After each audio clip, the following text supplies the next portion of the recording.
Hi అండి. Welcome back to my channel Kavya daily diaries. మీరందరూ ఎలా ఉన్నారు అనేది నాకైతే కామెంట్ చేసేయండి.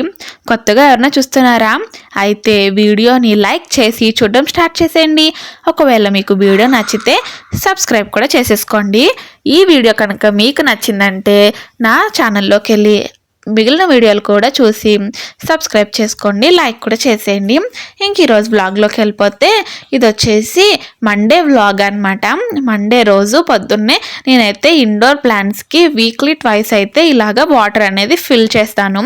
ఒకవేళ మీకు కుదిరితే ఫుల్గా వాటర్ అన్నీ వంపేసి మళ్ళీ రీఫిల్ చేసుకుంటే మొక్కలు ఇంకా ఫ్రెష్గా పెరుగుతాయి అన్నమాట. ఇంక ఈరోజు లంచ్లోకి వచ్చేసి మా హస్బెండ్కి అయితే బీరకాయ పాలు వేసుకొని చేసుకున్నానండి కర్రీ. ఇంకొచ్చేసి చింతపండు చారు అనమాట. మా పాపకైతే ఇలాగ పపాయ కట్ చేసి పెట్టేశాను. బిస్కెట్ చాక్లెట్ అనమాట. జంక్ ఫుడ్ లేకుండా పిల్లలు స్నాక్ బాక్స్ పట్టుకెళ్ళరు కదండి.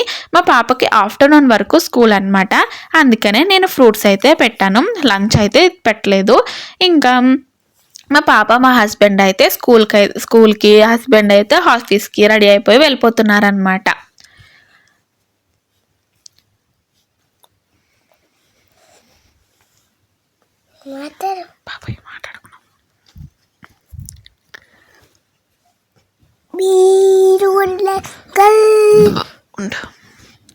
ఇంకా వాళ్ళు వెళ్ళిపోయాక నా పనుల్లోకి వచ్చేసాను అనమాట. ఇంకా మా మామయ్య గారికి అయితే ఇక్కడైతే టీ వెయిట్ చేస్తున్నాను. మా హస్బెండ్ అయితే తాగేసి వెళ్ళిపోయారు కదా, టీ అయితే ఇచ్చేస్తున్నాను. ఇంక ఇవన్నీ క్లీన్ చేసుకుంటా వచ్చిన తర్వాత నేనైతే టిఫిన్ తినాలండి. హాల్ కూడా చూసారా ఎలా పడితే అలా ఉండిపోయింది. పొద్దున్నే తుడుచుకుంటాను, అయినా సరే వాళ్ళు వెళ్ళేటప్పటికి ఈ విధంగా తయారవుతుంది. ఇప్పుడైతే నేనైతే టిఫిన్ తినేస్తాను. ఈరోజు మా టిఫిన్ వచ్చేసి దోశలు చట్నీ అనమాట. మీరు ఈరోజు ఏం టిఫిన్ చేసుకున్నారు కామెంట్ చేసేయండి. ఇంకా నేను టిఫిన్ తినేసి కాసేపు రెస్ట్ తీసుకునేటప్పటికి టైం అయిపోయింది అనమాట, 12:30. ఇంకా మా పాపని తీసుకురావాలి కదా అని వెళ్ళిపోయాను. పిల్లలు చూసారా ఎలా ఏడుస్తున్నారో, అంటే వరుసగా 2 days హాలిడేస్ వచ్చాయి కదండి, వాళ్ళకు చాలా ఏడ్చారంట, పిల్లలందరూ ఏడ్చారంట. ఎందుకంటే కొత్తగా స్టార్ట్ చేశారండి, 2 weeks అయింది. పిల్లలందరూ చాలా ఏడ్చారంట. ఇంకా మా హస్బెండ్ వస్తూ కూరగాయలు అయితే తీసుకొచ్చారు. ఇంక ఇవన్నీ నేను ఫ్రిడ్జ్లో ఏ విధంగా స్టోర్ చేసుకుంటాను, ఫ్రిడ్జ్ అంతా ఎట్లా నీట్గా పెట్టుకుంటాను, స్మెల్ రాకుండా నేను ఏం యూజ్ చేస్తాను, ఇవన్నీ మీకైతే చూపించేద్దామని ఫ్రిడ్జ్ ఆర్గనైజేషన్ వీడియో అయితే మీకైతే చూపిస్తున్నాను. నచ్చితే కనుక లైక్ చేసేయండి. ముందుగా 1 weekకి సంబంధించిన కూరగాయలన్నీ తెచ్చేస్తారనమాట.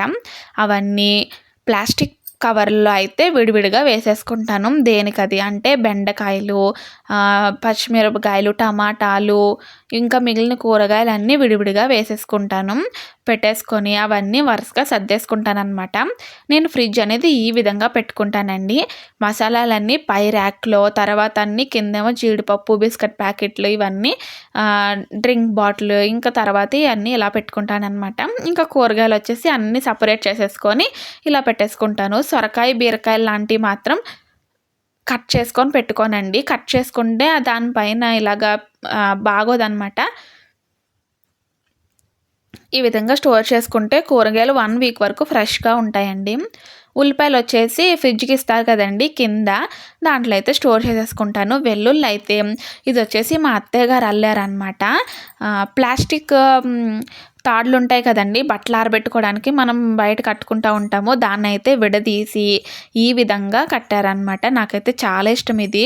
ఎప్పుడు చాలా సంవత్సరాలు అయింది, అయినా సరే కొంచెం కూడా తగ్గకుండా ఉండిందనమాట.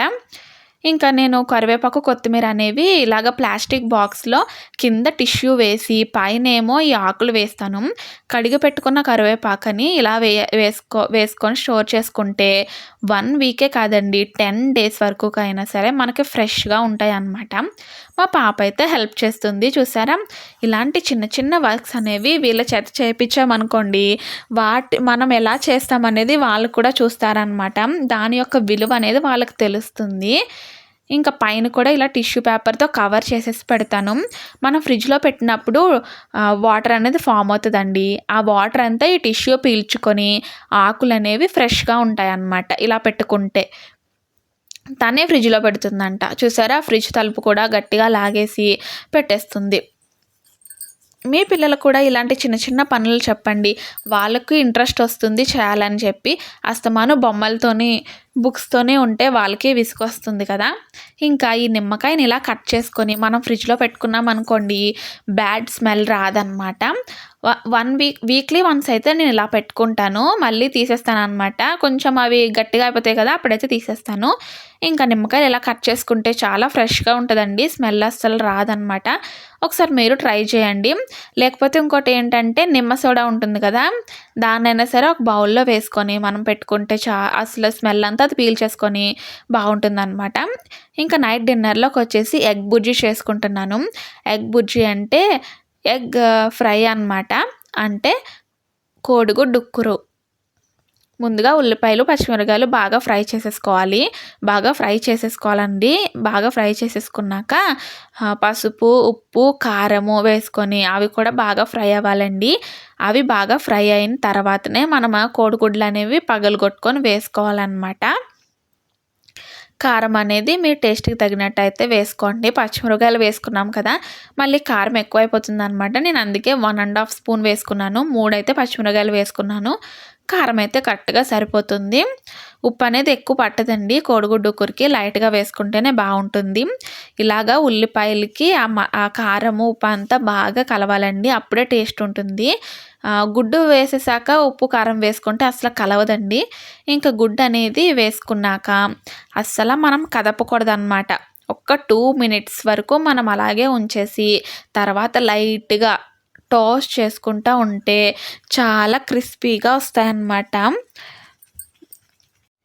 చూసారా? ఇలాగా ఈ టైంలో మనము కలుపుకోకూడదనమాట. ఇలాగా ఎగ్‌లా ఉంది కదండీ! దాన్నైతే విడగొట్టుకొని ఒక్కసారి ఇలా కలుపుకొని వదిలేయాలి. అప్పుడు మొత్తం అంతా కరెక్ట్‌గా ఫ్రై అవుతుందనమాట. మనం ఆమ్లెట్ వేసుకుంటే చూసారా ఎలాగా పర్ఫెక్ట్‌గా వస్తుందో అలా వస్తదనమాట. ఒకసారి ట్రై చేయండి. టేస్ట్ అయితే చాలా బాగుంటుంది. చిన్నప్పుడైతే మా నానమ్మ నాకు ఇలాగ కోడిగుడ్డు కూర వేసినప్పుడు అస్సలు కలిపేది కాదు. లాస్ట్ అది మొత్తం ఇలాగ ఆయిల్ బయటకొచ్చేదాకా కలిపేది కాదు.